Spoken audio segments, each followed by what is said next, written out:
माणसाशी गोडीनं बोलतैर.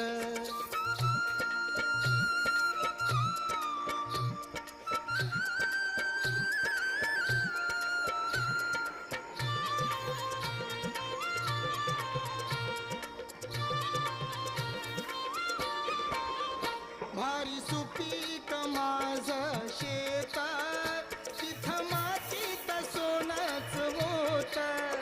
भारी सुपीक माझं